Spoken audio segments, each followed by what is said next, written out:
कांसीराम साहब ने कहा था, जिसकी जितनी संख्या भारी उसकी उतनी हिस्सेदारी। मान्यवर कांसीराम साहब ने कहा था कि आरक्षण से लेंगे हम एसपी डीएम और वोट से लेंगे हम सीएम पीएम।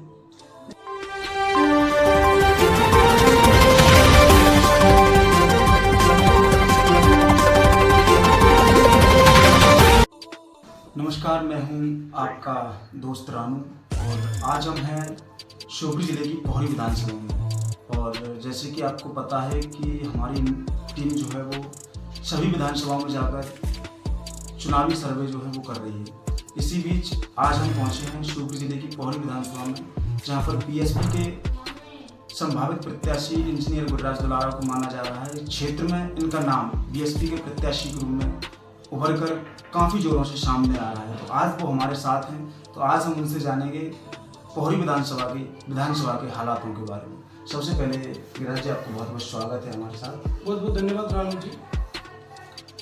आज जैसे कि चुनावी माहौल है और चुनाव के समय में अभी देखा जाए तो भारतीय जनता पार्टी जो सरकार है वो अपने जो दिग्गज नेता हैं उनको विधानसभा क्षेत्र में उतारने का जो है वो काम कर रही है। ऐसे में आप किस प्रकार से देखते हैं, अभी जो है केंद्र के जो नेतृत्वकर्ता नेता थे उनको विधानसभा चुनाव में उतार रहे हैं? पहले तो आप इस पर बताएं, इस पर क्या कहेंगे भारतीय जनता पार्टी? देखिए, दिग्गज नेता क्या होता है? जब हमारे देश में बाबा साहब ने संविधान दिया, तो संविधान में लिखा है कि एक डेमोक्रेसी है, जनता के लिए, जनता के द्वारा जनता की सरकार चुनी जाती है, जो विकास करेगा वो आगे बढ़ेगा। क्या विकास किया है भारतीय जनता पार्टी ने? आप ये बताइए मुझे, हमारे पौरी के पीडब्ल्यूडी मंत्री हैं, शिवपुरी से लेके पौरी की सड़क की हालत देख लीजिए आप।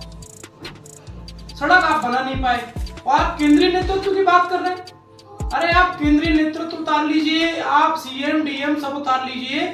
ये भारतीय जनता पार्टी की झूठी घोषणाओं को लेकर जनता सब जान चुकी है और जनता ये तय कर चुकी है कि जो अब उनके हक और अधिकार की बात करेगा उनको वोट देने का काम पौरी विधानसभा की जनता करेगी। ये जुमले नहीं चलेंगे।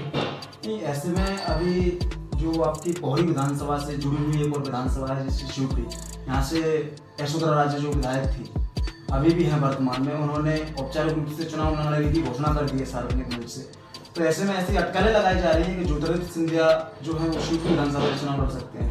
तो ऐसे में भाजपा सरकार की क्या रणनीति सफल हो पाएगी? जो केंद्रीय नेतृत्व के जो नेता हैं उनको विधानसभा क्षेत्र में भेजने से, अगर सिंधिया को भारतीय जनता पार्टी शिवपुरी विधानसभा में भेजती है तो ऐसा माना जा रहा है कि जो शिवपुरी की 5 विधानसभाओं प्रभावित सभी विधानसभा जो है प्रभावित होगी। इस पर क्या करेंगे? देखिए, मैं इसको अभी भी आपको बोल चुका हूँ, इस लोकतंत्र में जनता से बड़ा कोई, जनता को जुमले देकर, चाहे वो केंद्रीय नेतृत्व हो चाहे वो प्रदेश का नेतृत्व हो, इस देश में, इस लोकतांत्रिक देश में जनता से बड़ा कोई नहीं। आप मुझे बताइए कि सिंधिया जी अगर शिवपुरी से चुनाव लड़ते हैं तो आप गुना और शिवपुरी की लोकसभा का चुनाव देख लीजिए पिछली बार का, क्या जनता ने नहीं हराया था सिंधिया जी को? मैं आपको बोलता हूं ये राजतंत्र नहीं है, लोकतंत्र है। जब लोकतंत्र है तो लोकतंत्र के अनुसार चलेंगे। जनता को लगेगा कि ये व्यक्ति सही नहीं है, आप केंद्रीय नेतृत्व को कितना भी ले आइए, अगर ये केंद्रीय नेतृत्व वाले हैं तो मुझे बताइए कितने पिछड़ों की बात कर रहे हैं? आप मुझे बताइए कितने इन लोगों ने विकास की बात की है? आज हम बात करते हैं शिवपुरी की। शिवपुरी अगर मध्य प्रदेश में देखा जाए तो टूरिज्म में नंबर 1 होता, लेकिन कहीं शिवपुरी में कुछ विकास नहीं हुआ है। मुझे बताइए क्या किया आपने? शिवपुरी में कोई विकास नहीं हुआ है, शिवपुरी जिले में ही विकास नहीं हुआ है, क्योंकि हम लोग केवल इसी में रह गए, ये केंद्रीय नेतृत्व है, ये प्रदेश का नेतृत्व है, ये नेतृत्व नहीं चलेगा। नहीं, अभी क्या है, ये चुनावी माहौल है और इसमें आपकी विधानसभा जो पौरी आपकी विधानसभा से सुरेश धाकड़ जो है वो विधायक है वहाँ से, और अभी वर्तमान में पीडब्ल्यूडी के मंत्री भी हैं। तो ऐसे में आप क्या उनके साथ फेस कर पाएंगे अगर आपको बीएसपी मौका देती है और आपको प्रत्याशी अपना घोषित करती है? तो ऐसे में आप क्या कुछ आपकी रणनीतियाँ, क्या क्या आपके ऐसे कौन से मुद्दे हैं जिन मुद्दों को लेकर आप अपनी दावेदारी को इतनी पेश कर रहे हैं? देखिए, सबसे पहले मैं आपको बताऊं कि जितने भी दावेदार हैं हमारे पौरी विधानसभा में, ये लोग सब कमीशन की लड़ाई लड़ रहे हैं। कोई 5% लेता है, कोई 10% लेता है, कोई 15% लेता है, कोई 20% ले रहा है, कोई 30% ले रहा है। अगर इनके मन में गरीब आम जनता को लेकर अगर कोई दर्द है तो आप पिछड़े वर्ग का लेटर जारी क्यों नहीं करते कि कि पिछड़े वर्ग को अगर 27% आरक्षण नहीं दिया तो मैं अपना रिजाइन कर दूंगा। आप विकास तो किए, खुद का विकास किए, आप विकास किए, अपने आसपास के लोगों का विकास किए, आप जनता का विकास नहीं किए। तो आपका सीधा सीधा जो क्षेत्रीय विधायक उन पर आरोप है कि उन्होंने क्षेत्र का विकास नहीं किया है, क्षेत्र की जनता का विकास जो है वो नहीं किया है, केवल अगर विकास किया है तो सिर्फ अपना और अपने करीबियों का विकास किया है। अरे आप मुझे बताइए कि आप कहाँ शिक्षा की बात किए, स्वास्थ्य की बात किए, रोजगार की बात किए, आवास की बात किए। आप मुझे बताइए पौरी में कितना बड़ा कॉर्पोरेट सेक्टर लेकर ये लोग आए। आज पौरी विधानसभा की अगर मैं अकेले की बात करता हूं तो लाखों हमारे युवा बेरोजगार हैं। क्यों बेरोजगार है? और अगर अपने एक और दूसरी अपन बात करें तो आप एक सामाजिक चेहरा है। सामाजिक चेहरा बोले तो आप अपने अधिकतर ओबीसी मूवमेंट की जो है वो लड़ाई आप लड़ते रहते हैं, आंदोलनों में जाते रहते हैं, काफी बार आपने लाठी डंडे भी खाए हैं। तो इस पर क्या है कि क्षेत्रीय जनता को आपके जो ओबीसी मूवमेंट है उसका प्रभाव पड़ेगा। देखिए दूसरी बात है कि राजनीति में आने का और जे क्या मकसद है? आप पहले सार्वजनिक थे, जनता की सेवा करते थे, अब एकदम राजनीति में, ऐसा क्यों? देखिए मान्यवर कांसीराम साहब ने कहा था इस देश में अगर पिछड़े दलितों को हक दिलाना है, बहुजनों को अपने हक अधिकार दिलाना है तो आपको उस विधानसभा और लोकसभा में जाना पड़ेगा। मान्यवर कांसीराम साहब ने कहा था जिसकी जितनी संख्या भारी उसकी उतनी हिस्सेदारी। मान्यवर कांसीराम साहब ने कहा था कि आरक्षण से लेंगे हम एसपी डीएम और वोट से लेंगे हम सीएम पीएम। तो आपको मैं यही बता देना चाहता हूं कि हम लोग उस विधानसभा और लोकसभा में बैठकर उस राज्यसभा में हमारे लोगों के हक अधिकार की बात करना चाहते हैं। आप समझिए हम ये लड़ाई लड़े, हम ये लड़ाई क्यों लड़ रहे हैं? हम दलित पिछड़ों को अधिकार दिलाने के लिए लड़ाई लड़ रहे हैं और जब तक हमारे लोग विधानसभा लोकसभा में नहीं जाएंगे तो उनको हक अधिकार कैसे मिलेगा? आज मुझे बताइए कि पिछड़े वर्ग के कितने विधायक नहीं है मध्य प्रदेश में? मुझे बताओ पिछड़े वर्ग के विधायक क्यों नहीं कहते हम रिजाइन कर देंगे? जब ओबीसी को 27% आरक्षण नहीं दिया जा रहा, आप क्यों नहीं कहते आप रिजाइन कर देंगे?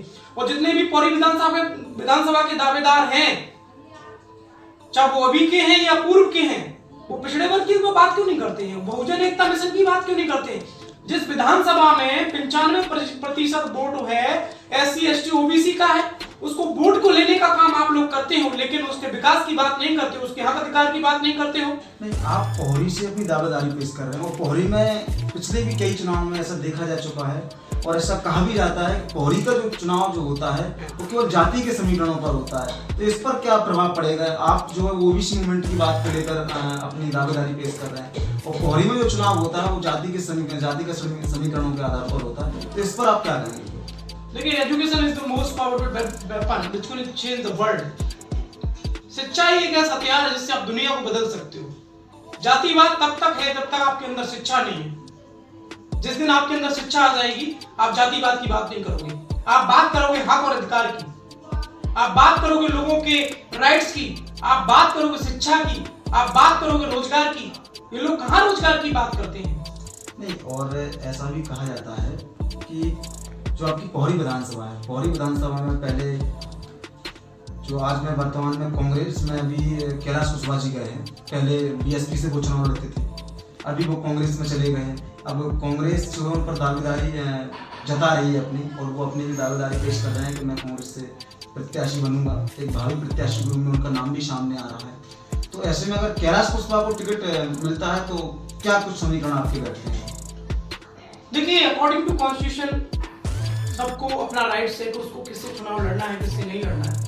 समीकरण मैं यही मानता हूं कि आप जाति के नाम पर, आप भ्रमित करने के आधार पर, जुमलेबाजी के आधार पर आप जो वोट लेने का काम कर रहे हैं वो मैं नहीं करने दूंगा, पहली बात। दूसरी बात, मैं गांव-गांव जाऊंगा, मैं लोगों को बताऊंगा कि आप बताइए कि जितने भी हमारे प्रत्याशी रहे हैं वो आज हमारे मुख्य मुद्दों की बात क्यों नहीं करते?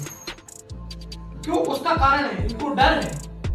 अब आप बात करते हैं कि कैलाश कुशवाहा की, आप बात करते हैं प्रहलाद भारती की, आप बात करते हैं सुरेश नाटखेड़ा की, सब अपनी अपनी इनकी विचारधारा है। ये किस आधार पे लड़ना चाहते हैं जनता को तय करना है। अब आप जाति की बात कर रहे हैं, अब धाकड़ समाज के नाम पर आप वोट तो लेंगे, लेकिन उस धाकड़ समाज से जाके पूछिए विधानसभा में कि धाकड़ समाज के लोग कितने सेटिस्फाई है। नहीं, पर अभी वर्तमान में जो आपके विधायक है वो सुरेश धाकड़ जी हैं, वो भाजपा के विधायक हैं और भाजपा सरकार अभी नई घोषणाओं पे घोषणा जो है मध्य प्रदेश के सीएम शिवराज सिंह चौहान वो करते जा रहे हैं। आप लाडली लक्ष्मी योजना ले लीजिए, लाडली बहन योजना ले लीजिए, ऐसी अनेकों योजना हैं जो शिवराज सिंह चौहान अभी हाल ही में घोषणा करते जा रहे हैं। और अब तो सिलेंडर के दाम भी उन्होंने सस्ते कर दिए हैं। तो इस पर क्या कुछ चुनाव में प्रभाव पड़ेगा? भारतीय जनता पार्टी को कितना लाभ मिलेगा? और इस पर देखिए, मुफ्त में रेवड़ी बांटना मतलब लोगों को भ्रमित करना।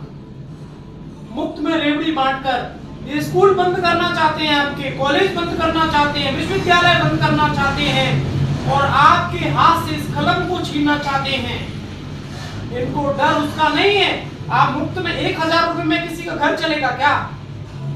शिवराज सिंह चौहान ने बोला है कि मैं आगे चलकर इसको 3000 करूंगा। 3000 करोगे तो सुप्रीम कोर्ट का नोटिस देख लो। सुप्रीम कोर्ट ने कहा है मुफ्त की रेवड़ियां कैसे बांट रहे हो, जरा इसका जवाब दो। और आप ऐसे मुख्यमंत्री थे, 18 साल से कहां गए थे आप? 18 साल से भी तो मुख्यमंत्री थे। 18 साल से बढ़िया चल रहा था आपका, और अभी आपको लगा कि हम चुनाव हार रहे हैं तो मुफ्त में रेवड़ियां बांटने लगे हैं।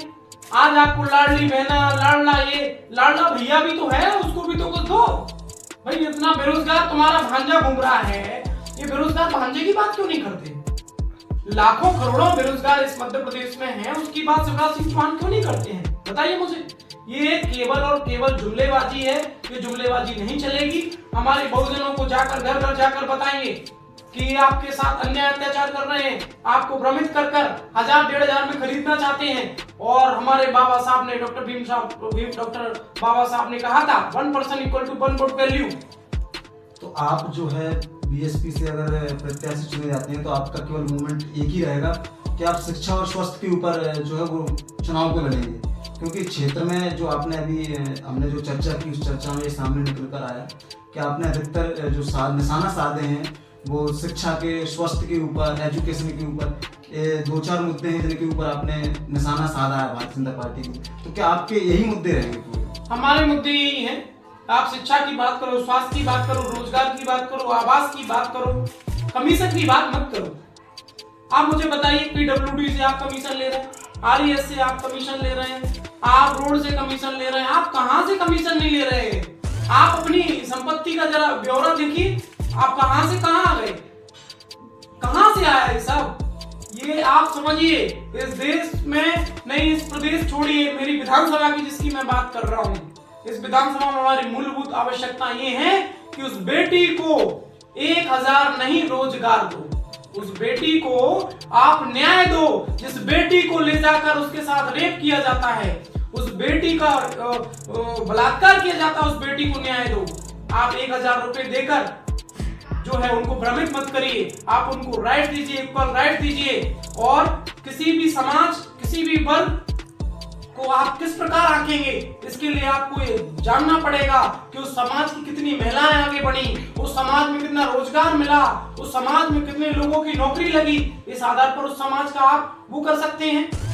चलिए, बहुत बहुत धन्यवाद इंजीनियर गिरिराज जी। ये हमारे साथ थे पोहरी विधानसभा के भावी प्रत्याशी जो हैं, और इनका जनता की ओर से भी नाम बीएसपी के लिए काफ़ी जोरों से उभर रहा है, इंजीनियर गिरिराज सिंह दुलारा।